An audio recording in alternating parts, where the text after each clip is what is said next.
안녕하십니까. 8월 26일 수요 예배를 시작하겠습니다. 지난주일은 제가 좀 휴가 기간이다 보니까 휴가지에서 지금 녹화를 했습니다. 그래서 배경도 그렇고 또 음성도 그렇고 여러 가지 자본도 들어가고 아마 여러분 옷도 그렇고 좀 불편한 부분이 많이 있었을 거라고 생각이 듭니다. 오늘은 이제 16장 28절 이하에 있는 말씀을 좀 여러분과 나누려고 합니다. 어떻게 여러분 지난주일은 서로 얼굴도 보지 못했고요.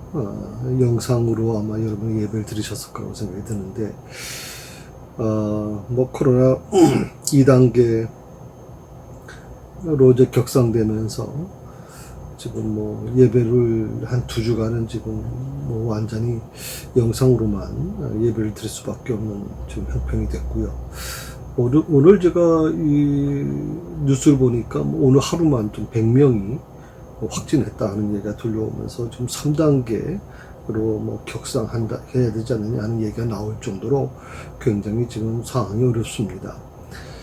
우리 성도님들께 부탁합니다. 정말 기도가 필요할 때입니다. 여러분 좀 기도해 주시면 좋겠고, 하나님께서 이거 여러분 아시는 것처럼 사람이 해결할 수 있는 문제가 아닌 것 같습니다.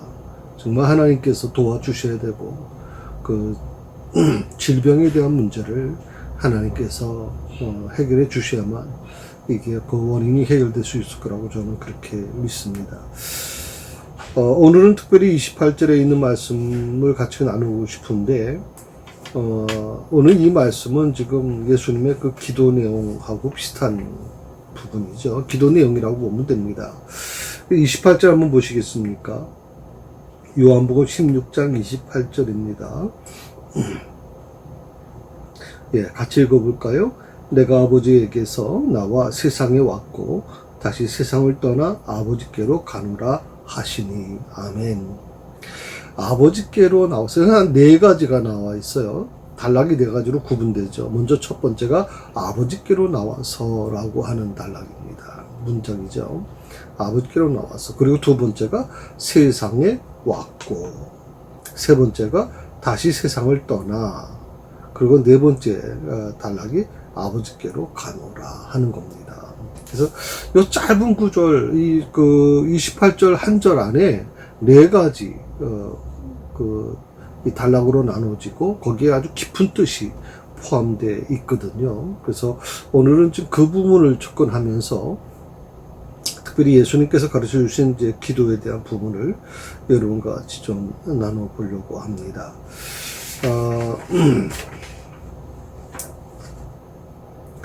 여기서 아버지께로 나와서라고 하는 그 말씀은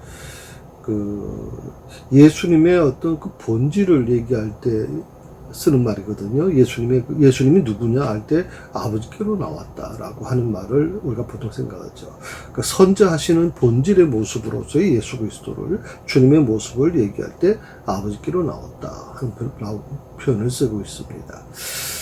두 번째로 세상에 왔고라고 하는 말씀은 예수님의 그 성육신 사건이죠. 예수님이 이 땅에 인간의 몸을 입고 이 땅에 오신 거죠. 그래서 세상에 왔다라고 하는 말은 바로 그 의미를 얘기해 주고 있는 겁니다.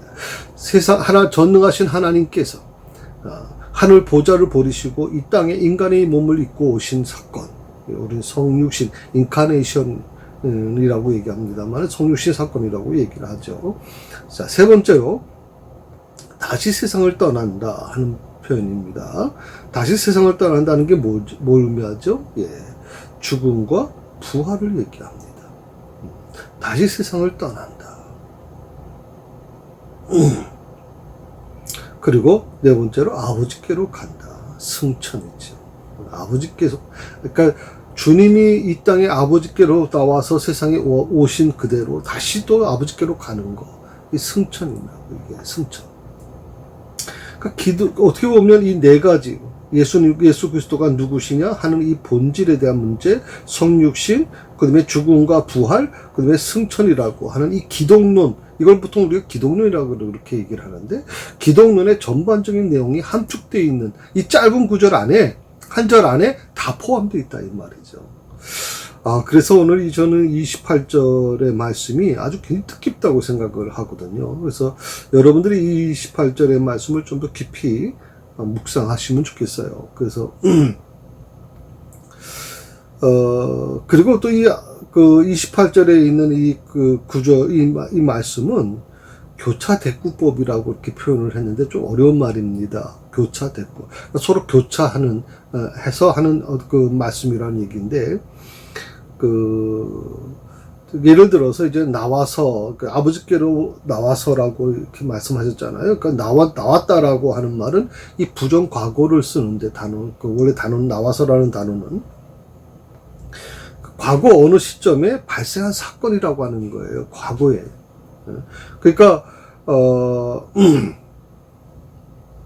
아버지께로 나왔다라고 하는 이 부분, 그 부분이 굉장히 중요한 부분인데, 그리고 그 다음에 나오는 게 뭐냐면 세상에 왔고라고 얘기했잖아요. 예. 아버지께로 나와서 세상에 왔고, 이 왔고라고 하는 말은, 왔다라고 하는 말은 완료형을 얘기해요. 그러니까 예수님께서 2000년 전에 유대 땅, 베들레헴에 이 땅에 오신 것, 그 사건, 인간의 몸을 입고 오신 예수 그리스도, 그분은 메시아로 오신 예수 그리스도는 거기서 끝난 거예요. 오늘 왔다라고 하는 것은 완료형을 사용했단 말이에요. 완료. 끝났다는 거예요. 거기서. 계속 진전된다는 게 아니거든요. 그래서 굉장히 이 부분은 우리에게 굉장히 중요한 의미를 주고 있다고 생각을 합니다. 그런데 안타까운 것은 뭐냐면 자칭 요즘에 자신이 메시아다, 재림 예수다라고 주장하는 사람들을 보면 참 허무맹랑하죠. 또 그걸 믿는 사람들 보면 더 허무맹랑해요. 참 우리가 보통 바위에다가 기도하고 어떤 눈에 보이는 것에 기도하는 사람들을 보면서 저런 신앙을 갖고 있냐 그렇게 생각하는 분들이 많이 있잖아요. 그런데 제가 더 더 안타까운 건 뭐냐면, 아니 스스로 자기 보통 이제 이단의 교주들이 자기가 무슨 재림 예수라고 이렇게 얘기를 하면, 아니 그걸 믿는 사람들 보면 난 도저히 이해가 안 가거든. 지금 이해가 안 가요. 어떤 그런 신앙관을 갖고 있는지 이해가 안 가는 거거든요. 바로 이 부분이 우리에게 굉장히 중요한 의미를 주고 있죠. 이것은 8장 42절에도 요한복음 8장 42절에도 비슷한 말씀이 나와 있어요. 한번 보시겠어요? 요한복음 8장 22절 보면 이렇게 나와 있죠.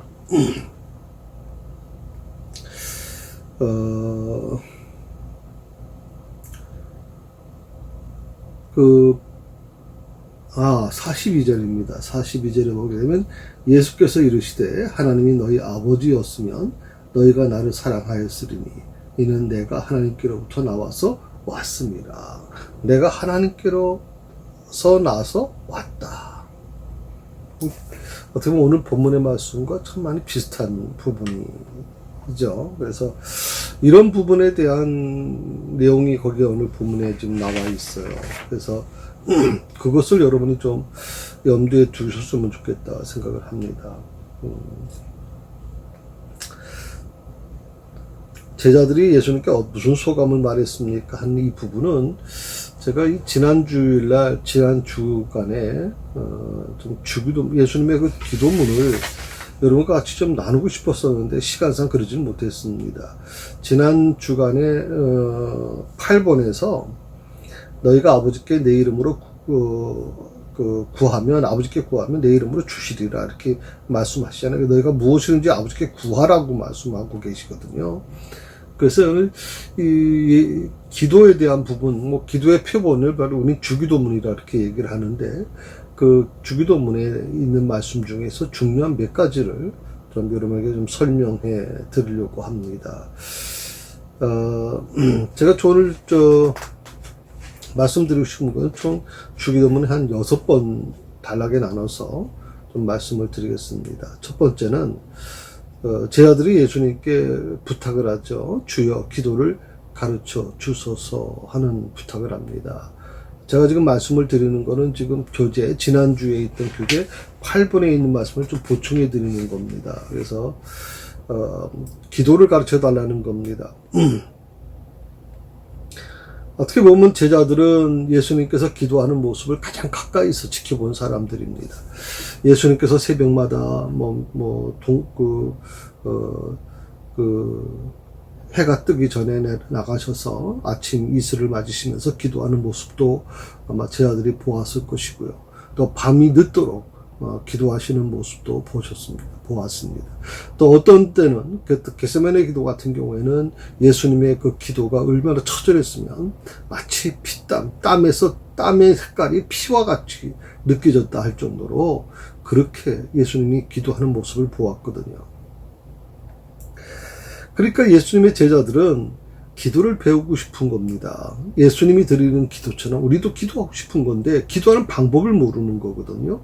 그래서 기도를 이제 가르쳐달라고 주님께 요청하는 겁니다. 기도를 배운다는 것은 예수님의 뒤를 따르겠다는 결단이 그 기도를 배우겠다는 그 배움에 포함되어 있다고 봐야죠. 그래서 기도를 배우게 되면 그리스도인으로 변화되고 예수를 닮아가게 된다는 것이죠. 기도는 여러분 아시는 것처럼 우리만 하는 건 아닙니다. 어떤 사람은 바위에 대고 기도하기도 하고, 어떤 사람은 제를 드리면서 용왕께 기도하는 편도 있고, 어떤 분들은 부처에게 기도하는 분도 있고요. 여러 가지 다양한 그 기도가 여러 가지 있겠죠. 그래서 다만 이제 우리가 한 가지 기억하게 될 것은 뭐냐면 우리가 이 기도를 배우게 되면 어떻게 될까 하는 이 물음에 대해서 그리스도인으로 진정으로 변화될 것이다. 그리고 예수님을 닮아가게 될 것이다 라고 하는 거예요. 그러니까 우리가 제가 너무나도 안타깝게 생각하는 건 뭐냐면 우리가 기도를 정말 진정한 기도를 드리게 된다면 진정한 그리스도인의 모습으로 우리가 변화된 모습을 보여줘야 될 겁니다. 그리스도인으로서의 변화된 모습. 그 다음에 예수를 닮아가는 모습이 되어야 된단 말이죠. 그런데 기도를 많이 하는 사람들이 정말 금식기도 하고 철야기도 하고 40일 동안 금식기도 하는 분도 있잖아요. 그런데 왜 기도 끝나면 서로 싸우고 서로 하여튼 질투하고 왜 입에서 거친 말이 나오고 욕이 나오고 왜 그럴까요 도대체? 바로 이 부분입니다. 우리가 이 기도라고 하는 것을 잘못 이해하는 부분들이 많이 있다고 생각을 하는 거죠. 누구에게 우리가 기도하느냐가 굉장히 저는 중요하다고 생각을 합니다. 조금 전에도 말씀드린 것처럼 바위에 기도하는 사람도 있고, 용왕에게 기도하는 사람도 있고, 또 부처에게 기도하는 사람도 있고, 온통, 하여튼 이 세상의 기도의 대상들은 수없이 많아요. 그런데 우리가 누구에게 기도하느냐가 굉장히 중요하겠죠. 그래서 오늘 예수님의 제자들은 주여 기도를 가르쳐 주소서 그렇게 부탁을 하게 됩니다. 두 번째로 기도를 가르쳐 달라는 이 제자들의 요청에 대해서 예수님은 참 마음속으로는 기뻐하셨습니다. 참 좋아하셨습니다. 그런데 예수님은 기도를 가르쳐 주시기 전에 먼저 어떤 가르침을 먼저 주냐면 이렇게 기도하지 말라라고 하는 가르침을 먼저 줍니다. 이렇게 기도하지 말라. 아니 지금 제자들은 기도를 가르쳐 달라고 그러는데 이렇게 기도하지 말라는 것을 먼저 가르쳐 주는 겁니다. 그러면서 주님이 주신 말씀이 뭐냐면 위선적인 기도 드리지 마라. 그 다음에 가시적인 기도 하지 마라. 자, 이 위선적이고 가시적인 기도는 누가 하는 겁니까? 바로 바리새인들이 하는 기도입니다. 사람들이 없을 때는 기도 안 해요. 사람들이 많이 모인 사람들이 많이 유동인구가 많은 곳에서 서서 그들은 하늘을 바라보고 기도합니다. 그것도 근한 기도하겠습니까? 손을 펼쳐서 하겠죠. 그래서 또 목소리도 조용조용히 하겠습니까? 크게 기도한단 말이죠. 그러니까 이 부분은 어떻게 보면 기도라고 하는 것은 하나님과 나와의 관계인데, 기도가 나와 하나님과 나와의 관계가 아니라 그 기도를 통해서 다른 사람에게 뭔가 자랑하고 다른 사람에게 나를 드러내려고 하는 그런 내 의를 드러내려고 하는 것이 된다면 그건 기도가 아니죠. 이미 자기 홍보지, 그건 기도가 아니잖아요. 예수님께서 바리새인들을 그렇게 힐난하고 그렇게 질책했던 이유가 바로 이 부분입니다. 그들의 기도는 위선적이고 가시적인 기도였다는 거예요. 그래서 예수님은 기도를 가르쳐 주십시오. 우리에게 기도를 가르쳐 주세요. 라고 하는 요청하는 이 제자들의 요청을 좋아하시면서도 먼저 뭐부터 말씀하시냐면 이렇게 기도하지 말라는 것부터 가르쳐 주시는 거예요. 이렇게 기도하지 말라. 저는 여러분에게 좀 부탁하고 싶습니다. 기도는 좀 여러분, 하나님과 나 사이에 뭐가 문제가 있습니까? 뭘 대체, 숨길 이유가 뭐가 있으며, 뭘 자랑할 이유가 뭐가 있습니까? 위선적이고 가시적인 기도는 절대 우리가 해서는 안 되는 겁니다. 그거는 정말 하나님의 이름을 망령되이 일컫는 것이고요. 주님의 마음을 아프게 해드리는 겁니다. 그건 바람직한 것이 아니죠. 그 다음에 주님이 하지 말라라고 하는 게 뭐냐면 첫 번째는 위선적이고 가시적인 기도라고 하면 두 번째는 뭐냐면 기도를 주문처럼 하지 말라는 겁니다. 주문처럼 하지 마라. 주기도문을 여러분 성경 맨 앞에 보시게 되면 주기도문이 나오죠. 거기 보면 맨 위에 있는 것이 바로 구버전입니다. 우리가 전에 늘 암송해서 했던 것이죠. 그게 바로 구버전이고요. 밑에 보면 새로 번역된 주기도문이라고 나와 있거든요. 그래서 주기도문 우리가 지금까지 잘 해왔는데, 그리고 또 저도 어릴 때부터 이 주기도문을 이제 암송해 왔는데, 갑자기 새로 바뀐 이 주기도문을 갑자기 하려고 그러면 자기의 암기가 잘 안 되는 경우도 많이 있거든요. 자, 여러분 왜 그럴까요? 왜 그 주기도문을 이렇게 바꿀까요? 바꿔야 될 이유가 뭔가? 여러 가지 신학적인 부분도 물론 있긴 있을 거예요. 그래도 가만히 보세요. 구버전에는 이렇게 나오잖아요. 하늘에 계신 우리 아버지여, 이름이 거룩히 여김을 받으시오며 나라의 마으시며 뜻이 하늘에서 이룬 것 같이 땅에서도 이루어지이다. 오늘 우리에게 일용할 양식을 주옵시고 우리가 우리에게 죄진 자를 사해 준 것 같이 우리 죄를 사하여 주옵시고 주시옵고 우리를 시험에 들게 하지 마시옵고 다만 악에서 구하시옵소서. 나라와 권세와 영광이 아버지께 영원히 있사옵나이다. 아멘. 뭔가 좀 주문을 외우는 것처럼 느껴진단 말이죠. 마치 주문을 외우는 것 같아요. 불교에서 불교를 믿는 분들이 나무암에 잘 모르겠어요. 관세음보살 이렇게 하잖아요. 또 어디 다른 데서도 보면 주문을 외우잖아요. 우리 주기도문이 기도라고 하는 것은 절대 우리 주님 말씀하신 것처럼 위선적이고 가식적이 되어서는 안 되고 주문이 되어서는 안 된다라고 얘기하셨는데, 이 기도가 정말 주문화되는 거예요. 새로 바뀐 기도문 한번 보시겠어요? 예. 그렇게 바뀌지는 않았지만, 여러분 제가 읽어볼 테니까 한번 들어보시면서 뭐가 다 차이가 나는가 한번 보세요. 하늘에 계신 우리 아버지, 아버지의 이름을 거룩하게 하시며 아버지의 나라가 오게 하시며 아버지의 뜻이 하늘에서와 같이 땅에서도 이루어지게 하소서. 오늘 우리에게 일용할 양식을 주시고 우리가 우리에게 잘못한 사람을 용서하여 준 것 같이 우리의 죄를 용서하여 주시고 우리를 시험에 빠지지 않게 하시고 악에서 구하소서. 나라와 영광, 권능과 영광이 영원히 아버지의 것입니다. 아멘. 조금 뭐가 다른 것 같아요? 새로 번역된 주기도문은 주문의 개념이 아니죠. 이것은 청혼의 개념이에요. 내 마음을 하나님, 제 마음이 이런 겁니다. 제 마음은 정말 아버지의 나라가 왔으면 좋겠습니다. 아버지의 이름을 거룩하게 되기를 원합니다. 하는 고백이 나오는 거죠. 그리고 아버지의 뜻이 하늘에서와 같이 땅에서도 이루어지기를 원합니다. 간절한 소망이 거기에 담겨져 있어요. 기도라고 하는 건 바로 이렇게 드려지는 게 기도예요. 마치 주문 암송하듯이 그냥 암송해버리는, 내용의 뜻도 모르면서 암송하는 그런 기도가 되면 안 된다는 것이죠. 자, 세 번째, 는 뭐냐면, 놀라운 은혜의 통로입니다. 주기도문은, 사실은 산상 그 수은 한가운데 들어가 있거든요. 그 말은 이 주기도문이 핵심이라는 의미입니다.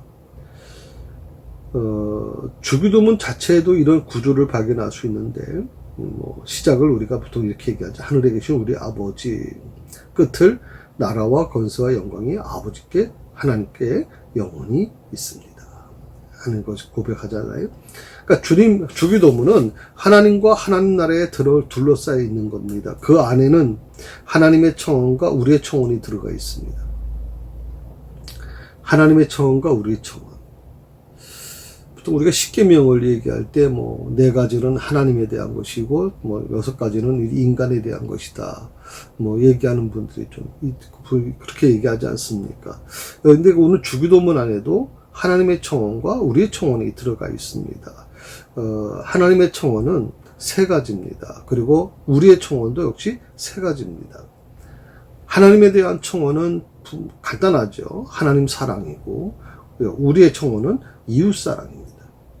이것이 바로 이 주기도문 안에 녹아져 있는 겁니다. 그게 주기도문의 핵심이거든요. 그러니까 하나님에 대한 청원은 아까 지금 여러분이 그 주기도문을 새로 번역된 주기도문을 고백하셨습니다만은, 하늘에 계신 우리 아버지의 이름을 거룩하게 하시며 아버지의 나라가 오게 하시며. 어떻게 보면 이제 3가지 우리 청원이 뭡니까? 이웃사랑입니다. 그래서 오늘 우리에게 일용할 양식을 주시고, 우리에게 잘못한 사람을 용서해 준 것 같이 우리 죄를 용서해 주시고, 우리를 시험에 빠지지 않게 하시고 악에서 구하소서 한 고백이죠. 그래서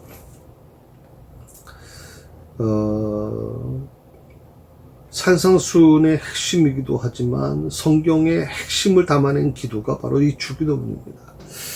그래서 저는 여러분들이 이 주기도문을 저는 이 새벽기도 때 항상 이 주기도문을 제가 천천히 읽습니다. 기도하기 전에 먼저 이 주기도문을 천천히 읽고 고백하면서, 하나하나 고백할 때마다 이렇게 고백하거든요.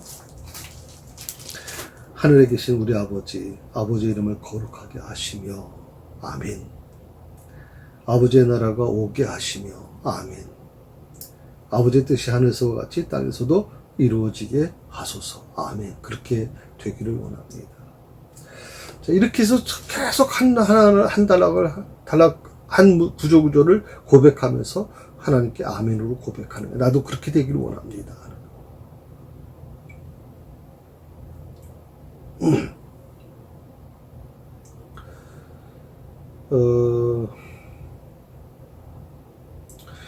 주기도문으로 우리가 기도할 때 우리는 하나님을 사랑하고 이웃을 사랑하게 될 것입니다.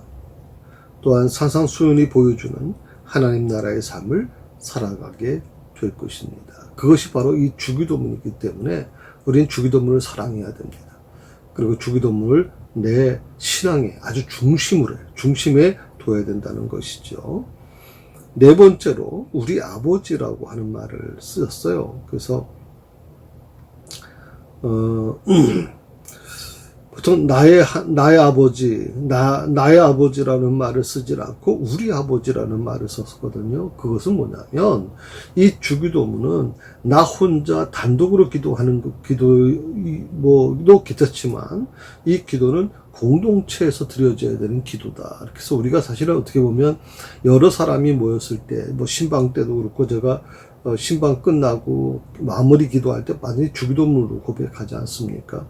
마찬가지로 공동체에서 드려져야 되는 기도가 바로 이 주기도문이라는 거거든요. 그래서 우리 아버지라고 부르기 때문에 예수님 안에서 다른 지체들과 함께 드리는 기도가 바로 이 주기도문이다 하는 겁니다. 하나님을 우리 아버지라 부르는 기도는 아주 아마 이게 다른 종교에서는 찾아보기 힘들죠. 찾아보기 힘듭니다. 특히 다신을 믿는 종교들도 이 세상에 많이 있고요. 또 여러 가지 이 세상 만물을 신으로 섬기는 사람들도 많이 있는데, 중요한 것은 자기가 믿는 신, 자기가 믿는 하나님, 절대의 하나님을 아버지라 부르는 종교는 저는 찾아보기 힘들다고 생각해요. 아버지라고 부른다. 그래서 예수님 안에서 아빠 아버지라고 부르게 돼 있어요. 이게 히브리어에서도 보면 아바 아버지라고 이렇게 얘기하거든요. 아바 아버지. 우리말도 비슷하잖아요. 아빠 아버지. 어린애들 태어나서 제일 먼저 하는 게 아빠라고 얘기하잖아요. 아빠 아버지. 그래서 참 재밌는 것 같아요. 지금 우리말하고 너무 비슷하니까. 그러니까 하나님과 얼마나 가까운 관계에 있는지를 보여주는 기도가 바로 이 주기도문이라는 겁니다. 또한 책임감 있는 기도입니다. 모든 자녀는 부모를 닮게 돼 있죠. 얼굴이 안 닮는다고 해도 발가락이 닮았다고 좋아하는 사람들도 있다 그랬잖아요. 그러니까 자녀는 부모를 닮게 돼 있습니다. 그러니까 우리가 하나님을 아버지라고 부른다면, 나는 그 아버지라 부르는 그 하나님과 뭔가 닮은 게 있어야 된단 말이죠. 뭔가 닮아가야 되는 거예요. 아이들이 커가면서, 어떻든 간에 부모를 닮게 돼 있단 말이죠. 멀리서 봐도, 눈이 비슷해, 눈썹이 비슷해, 아니면 말하는 투가 비슷해, 모습이 비슷해, 저 같은 건 조금, 제가 어깨가 좀 꾸중한데, 그거 가지고 또 하기도 한단 말이죠. 아버지라고 우리가 부를 때는 그 아버지 하나님을 우리가 닮아가는 거예요. 저는 그래서 여러분에게 말씀드리고 싶은 거는, 저 사람을 보니까 정말 하나님께서 계시는 것 같아. 저 사람을 보니까 하나님이 어떤 분이신지를 좀 알겠어. 라고 할 정도가 돼야 우리가 정말 아버지 하나님을, 기도할 수 있는 자격이 있는 거예요. 그런 기도를 드릴 때 나도 모르는 사이에 아버지 하나님을 닮아가야죠. 그분의 성품을 닮아가야 되고, 그분의 뜻이 뭔지를 닮아가야 되고요.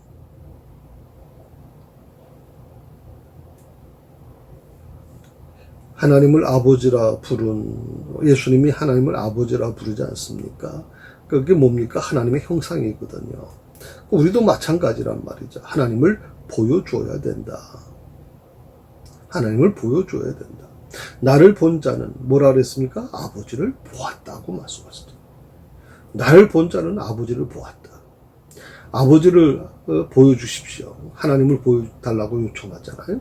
그때 예수님께서 분명히 말씀하시잖아요. 나를 본 자가 곧 아버지를 보았다라고 말씀하세요. 나로 말미암지 않고는 아버지께로 갈 수 없다라고까지 말씀하세요.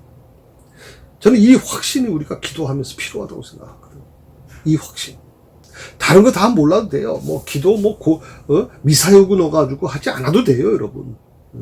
그냥, 우리가 주님 앞에 기도하면서 주여, 어떻게 기도할 때 하나님의 이름을 부르고, 그리고 감사를 고백하고, 그 다음에 회개를 고백하고, 그 다음에 주님께 바라는 것을 요청을 기도하고, 그 다음에 예수님의 이름으로 기도하고, 그런 거 다 몰라도 괜찮아요. 딱 한 가지만 기억하면 좋겠어.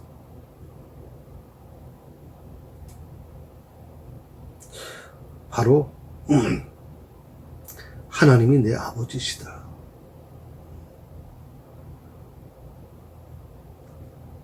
그거 하나만을 좀 고백했으면 좋겠어요.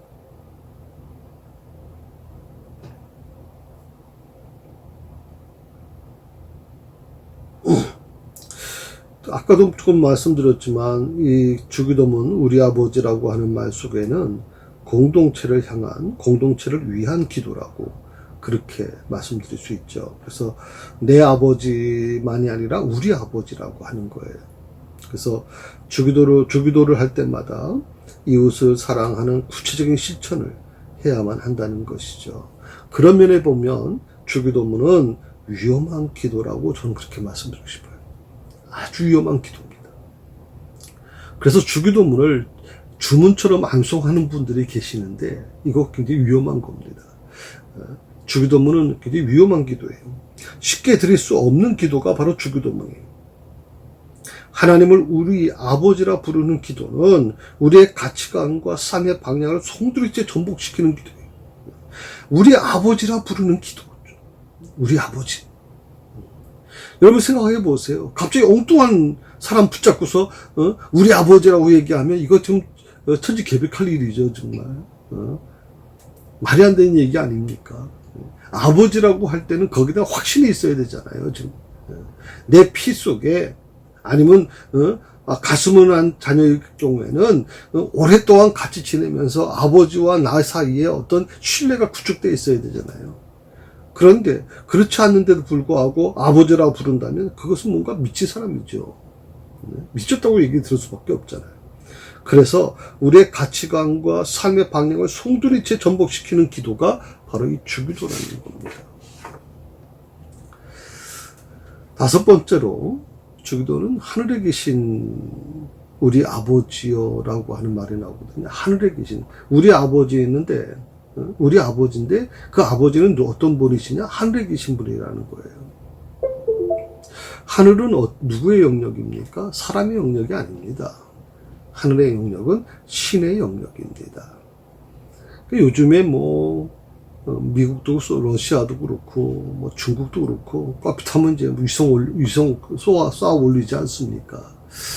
그러다 보니까 마치 하늘이 과거에는 신의 영역이라 그래서 감히 접근조차 못했는데 요즘에는 우주를 제 마음대로 이렇게 하다 보니까 마치 하늘을 사람의 영역인 것처럼 그렇게 착각하는 경우가 많이 있죠. 그런데 여러분 분명히 기억해야 될 것은 뭐냐면 하늘은 신의 영역입니다. 하나님의 영역입니다. 거룩하시고 전능하시고 창조자이신 하나님이 계신 곳, 그것이 바로 성경에는 하늘이라고 얘기하는 겁니다. 하늘. 물론 이제 이것은 유대식 개념입니다. 우리는 이제 하늘과 땅이라고 이원적인 개념을 갖고 있지만, 유대식 개념은 그렇지 않죠. 하늘, 그 다음에 이 땅과 하늘 사이, 그 다음에 땅 밑에 있죠. 그래서 1층, 2층, 3층이라고 이렇게 3층천이라고 이렇게 보통 얘기를 하지 않습니까? 바울이 내가 3층천을 오고 왔다 이렇게 얘기를 하는 것은 바로 하늘을 얘기하는 거예요. 하나님이 계신 그곳을 얘기하는 것이거든요. 그러니까 하나님은 우리와 전적으로 다르신 분이에요. 그렇기 때문에 우리는 내 마음대로 기도해서는 안 되는 거예요. 절대 내 마음대로 기도하면 안 돼요. 예수님 안에서 예수님을 힘입어 드리는 기도가 바로 주기도문이 되어야 돼요.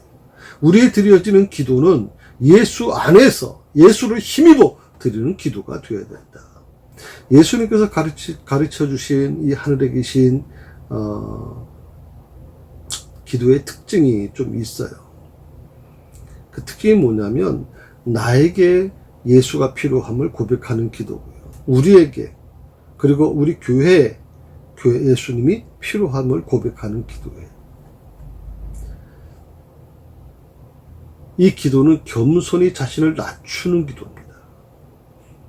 바리새인처럼 자기를 드러내는 기도가 아니라 자기를 낮추는 기도입니다. 그래서 우리는 기도할 때마다 가슴을 치면서 과부가 하나님께 기도했던 것처럼 나는 죄인입니다, 하나님. 고개도 들지 못하고 눈물로 하나님 앞에 나가서 나는 죄인입니다. 가슴을 치면서 하나님께 호소하는 겁니다. 겸손하게 자신을 낮추는 기도입니다. 그리고 예수님만을 의지하는 기도가 바로 이 하늘에 계신 이라고 하는 의미입니다. 하나님이 하늘에 계시다는 말은 하나님께서 세상을 통치하신다는 의미를 가지고 있습니다. 부활하여 승천하신 예수님은 하나님의 통치에 참여하시고 공유하고 계시다는 것이죠. 그러므로 예수의 이름으로 기도한다는 것은 하나님의 통치에 참여한다는 의미를 가지는 겁니다. 우리가 기도 끝날 때마다 항상 예수님의 이름으로 기도합니다라고 고백하는데, 이 예수님의 이름으로 기도하는 것은 곧 하나님의 통치에 내가 참여하고 있습니다라고 하는 것을 말해주는 거예요. 그러니까 내가 오늘 하루 살아도 나는 오늘 하루 동안 하나님의 통치에 참여하는 삶을 살았다라고 하는 거예요. 그래서 주기도문으로 기도하는 사람은 모든 창조 세계를 위한 기도를 해야 됩니다. 자신만, 또 내 가정만, 내 교회만 위한 기도가 아니라 더 나아가서 정말 하나님이 만드신 이 세상의 창조 세계를 위해 기도해야 됩니다. 지금 여러분은 아시는 것처럼 정말 전 세계가 지금 난리들입니다. 하나님이 만드신 세상은 그런 게 아니었잖아요. 그런데 인간들이 하나님이 만든 세상을 파괴합니다. 그래서 오늘도 올해도 50며칠 동안 비가 오지 않았습니까? 또 내일인가요? 내일 모레부터 또 태풍이 지금 넘어오고 있지 않습니까?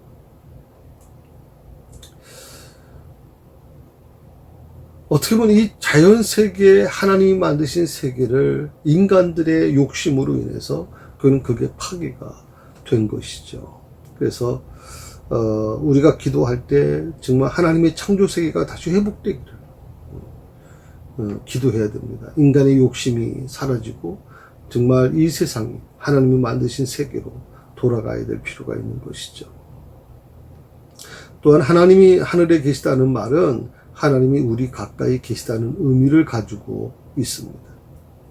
나를 감싸고 계신 하나님, 나를 나보다 더 깊이 이해하시는 하나님께 드리는 기도, 그 기도가 바로 하늘에 계신 우리 아버지 주기도문입니다. 나를 나보다 더 깊이 이해하고 계시고 알고 계시는 그 하나님께 드리는 기도. 그래서 이 기도를 통해서 하나님과 깊은 사귐을 가질 수 있는 것이죠. 여섯 번째로 이름이 거룩히 여김을 받으시오며 라고 그랬어요. 이름이 거룩히 여김을 받으시오며. 지금 조금 전에 우리가 말씀드린 것처럼 세 가지 하나님의 청원이 있고 세 가지 우리 청원이 있습니다. 이 하나님의 청원과 세 가지 우리 청원이 서로 대칭을 이루는 기도가 바로 주기도문입니다. 그런데 여기서 가장 중요한 것은 뭐냐면 하나님의 청원이 먼저인 거죠. 그리고 하나님의 청원 중에서도 순수가 있는데 첫 번째 기도가 뭐냐면 하나님의 이름이 거룩히 여김을 받으시오며, 이름이 거룩히 여김을 받으시오며. 두 번째는 하나님의 나라가 임하시오며, 임하는 기도죠. 세 번째는 하나님의 뜻이 하늘에서처럼 땅에서도 이루어지기를 원합니다 하는 기도입니다. 하나님의 청원이 바로 이 세 가지거든요. 하나님의 이름이 거룩히 여김을 받으시오며, 하나님의 나라가 임하시며, 하나님의 뜻이 하늘에서처럼 땅에서도 이루어지기를 원합니다. 자, 이 세 가지가 하나님에 대한 청원입니다.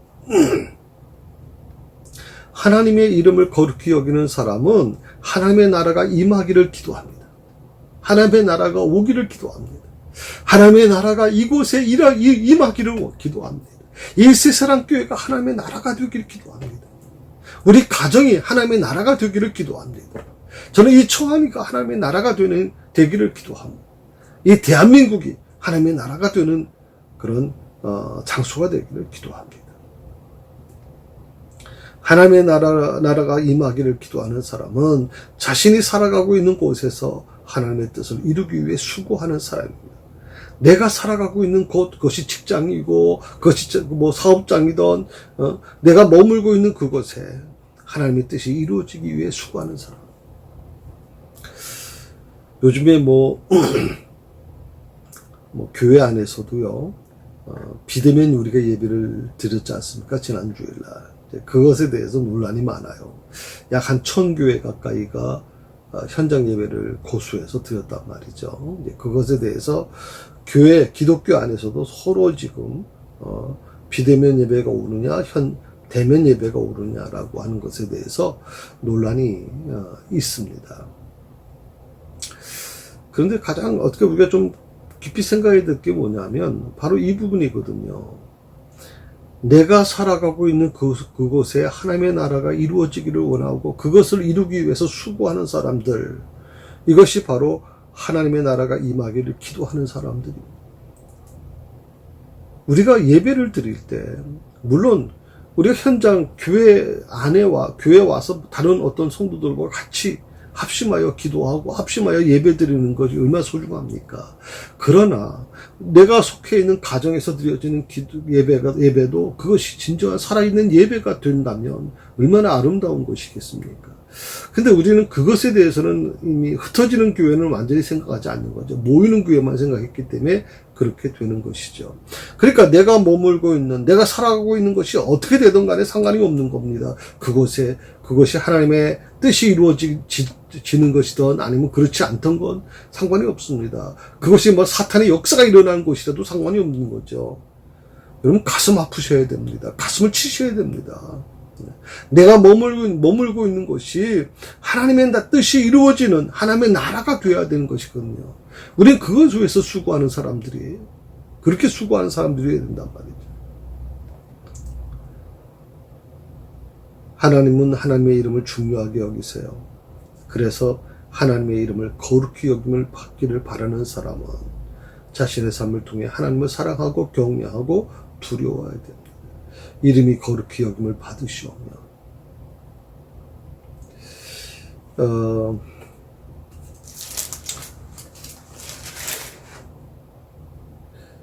새로 바뀐 그 번역서에는 아버지의 이름을 거룩하게 하시며,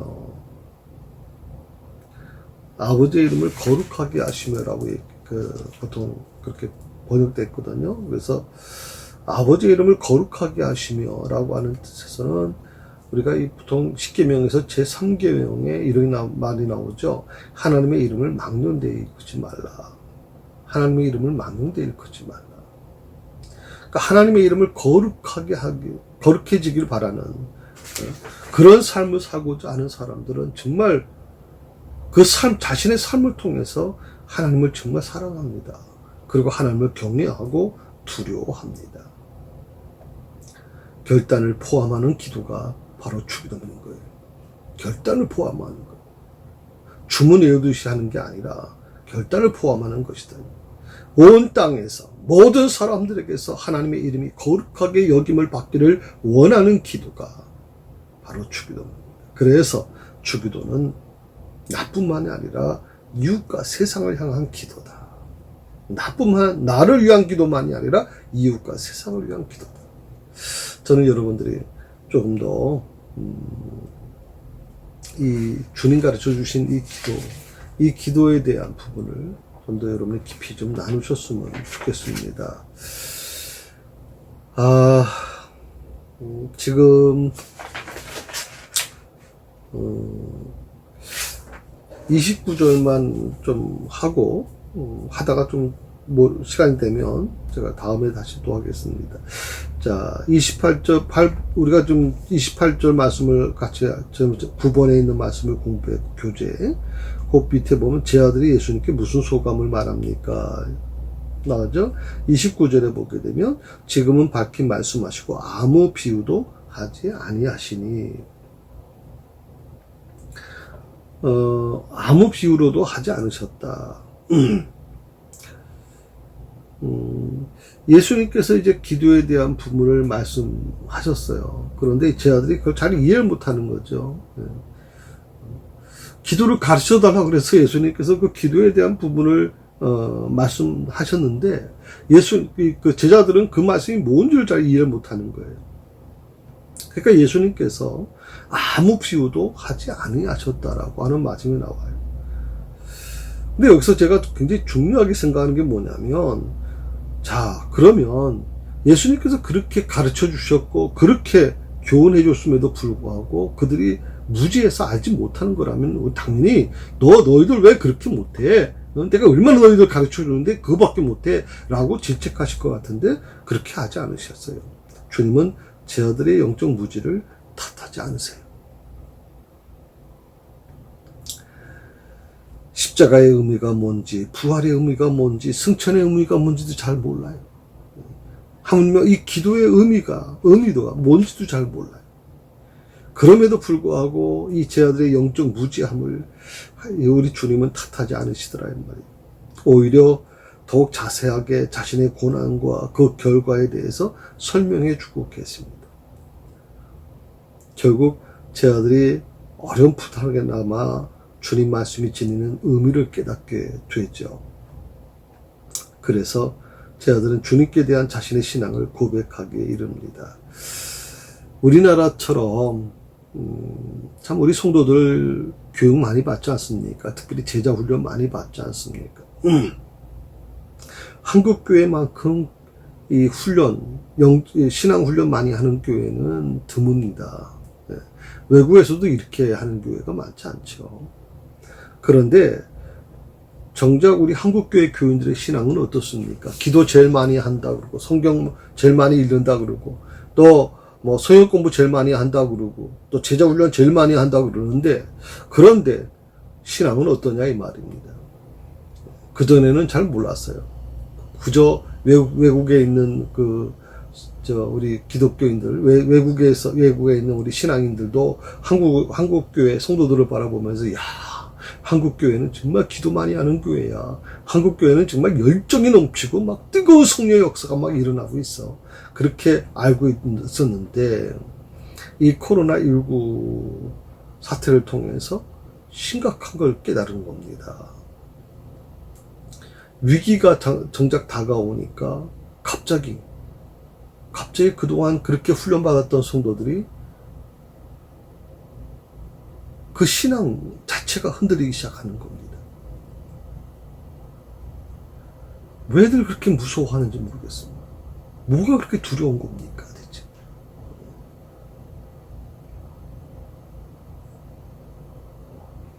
이 코로나19 과정을 통해서 사실은 정상적인 예배가 우리가 한 2달 동안 돌아왔다가 다시 또 비대면 예배로 돌아갔습니다만은 그 2달 동안도 예배를 회복하기가 참 쉽지 않았습니다, 여러분. 정말 어려웠거든요. 자, 이 모든 것들은 뭘까요? 결국에는 그렇게 훈련을 많이 받았음에도 불구하고 제대로 그 신앙이 이루어지지 않는다는 거죠. 근데 오늘 저는 이 말씀을 보면서 제가 부끄럽다는 생각을 좀 해봤습니다. 목사인 내 입장에서 아니면 또 신앙생활을 오래 했던 분들, 교회 또 중직자 입장에서 왜 너 그거밖에 신앙생활을 하지 못해? 당신 왜 그거밖에 안 돼요? 교회 다닌 지가 얼마 됐는데 집사잖아요. 동역장이잖아요. 그런데 어떻게 그 정도밖에 안 됩니까? 라고 우리가 질책할 수 있을 텐데, 근데 오늘 저는 예수님의 모습을 보면서 오랫동안 예수님이 동고동락했던 제 아들의 그 영적 무지함을 보면서도 탓하지 않으셨다는 것 자체가 저는 뜻깊게 봤어요. 좀 특별하게 봤어요. 그렇게 십자가에 대한 의미를 가르쳐주고 부활과 승천의 의미를 가르쳐줘도 무슨 말을 하는지도 모르고 있는 이 제 아들, 조금 시간 지나면 또 원점으로 돌아가는 이 제 아들의 모습을 보면서 예수님의 말씀을 다시 한번 돌아봅니다. 성도 여러분, 첫 술에 우리가 다 배부를 순 없죠. 우리가 지금까지 많은 교육을 받아왔고 훈련을 많이 받아왔더라도 저는 솔직히 목회자의 욕심이 아니었나 하는 생각을 해봤습니다. 우리 성도들이 좀 체한 거 아닌가 하는 생각도 들었고요. 코로나19를 통해서 제가 한번 기억나십니까? 가지치기 하나님이 하시는 것 같다 말씀을 제가 드렸습니다. 이 가지치기 당하지 않아야 됩니다. 줄기에 굳건하게 붙어있는 가지가 되어야 됩니다. 가지는 스스로 영광을 드러내면 안 되죠. 자기 가지에 열매가 열렸다고, 풍성한 열매가 열렸다고 자랑하는 것도 아닙니다. 가지는 그저 역할만 할 뿐입니다. 오늘 이제 말씀을 마무리하고 싶습니다. 우리가 어떤 상황에 있던 간에 지금 여러분도 많이 힘드실 거고 저도 지금 목사로서 참 힘들고요. 제가 지난 주간에도 이번 주간에 월요일에도 또 무슨 노예 관계된 목사님들하고 또 만남을 가졌는데 목사님들 다 같아요. 힘들다는 겁니다. 그 장로님 한 분이 계셨는데 그 장로님은 저희 노회에서 가장 큰 교회 장로님이세요. 그런데 한 2,000명 가까이 들어가는 1,500명 이상이 들어가는 그 교회에 단 10명도 참석하지 않고 거기서 말씀을 전해야 될 목사님의 심정은 어떻겠습니까? 그래도 저희 교회는 아직 작은 교회니까 좀 덜하지만 큰 교회들은 정말 굉장히 감당하기 어려운 힘든 시련을 겪고 있다고 그렇게 얘기를 하고 있거든요. 아무튼 우리 모두가 이 어려운 과정을 잘 이겨냈으면 좋겠습니다. 그리고 비록 우리가 기도할 줄도 모르고 말씀도 잘 모르겠고 영적 무지가 너무 커서 난 아무것도 몰라요 목사님, 저는 잘 모르겠어요, 그렇게 말씀하시는 분도 있는데 예수님이라면 어떻게 하실까요? 오늘 말씀을 보니까 예수님은 탓하지 않으세요. 백임원 목사는 좀 탓할 것 같은데도 예수님은 탓하지 않으시더라 이 말이에요. 그거 희망 가지세요 여러분. 저도 예수님 말씀을 전하는 사람이니까 예수님이 탓하지 않는데 제가 탓할 수는 없잖아요. 항상 그 말씀을 기억하시면서 나보다 나를 더 잘 알고 계시는 주님께서 저희 삶을 바로 인도해 나가실 거라고 저는 믿습니다. 이 코로나19도 하나님께서 속히 해결해 주실 거라고 저는 믿습니다. 두려워하지 마시고 당당하게 세상을 주님께서 이겼다고 말씀하셨으니까 그럼 주님이 이기신 이 세상은 우리도 넉넉하게 이길 수 있다고 저는 믿습니다. 자, 오늘 말씀 마무리합니다. 주님 가르친 기도 늘 사모하십시오. 그리고 주님 가르친 기도가 그 기도를 통해서 항상 그것을 아멘으로 고백하면 그 기도는 바로 나의 기도가 될 것이고 그 기도는 하나님의 나라에 하나님의 보좌에 올려질 거라고 저는 믿습니다. 이 기도를 여러분 삶으로 통해서 실천해 나갈 수 있기를 바랍니다. 기도하십시다. 감사합니다 하나님. 오늘도 저희와 함께하여 주시고 오늘도 말씀 안에 거하게 해주셔서 감사합니다. 오늘 수요 공부를 이제 마무리합니다. 하나님, 코로나19로 인해서 여러 가지 마음이 힘들고 어려운 분들이 많습니다. 목회자들도 힘들고 장로님들도 힘들고 모든 성도들이 정말 하나님 이렇게까지 이런 경험을 해본 적이 많지 않을 겁니다. 주여, 어떤 목사님은 카타콤에 들어갔을 때는 별 느낌이 없었는데 이 과정을 겪으면서 이제 우리도 카타콤 속에 들어갈 수도 있겠구나, 예배를 드리기 위해서 숨어서 예배를 드릴 수도 있겠구나 하는 그런 생각을 가지게 됐다고 하는 얘기를 들을 때 참 마음이 아팠습니다. 주님, 어떤 상황이든 간에 항상 주님을 사랑하며 주님을 의지하며 주님이 주시는 지혜로 모든 것을 감당해낼 수 있도록 축복하여 주옵소서. 코로나19로부터 저희를 보호하시고 모든 질병으로부터 저희를 보호하여 주시고 이 어려울 때 하나님이여 인류와 양식이 저들의 가정에 떠나지 않도록 축복하여 주시옵소서. 예수님의 이름으로 기도합니다.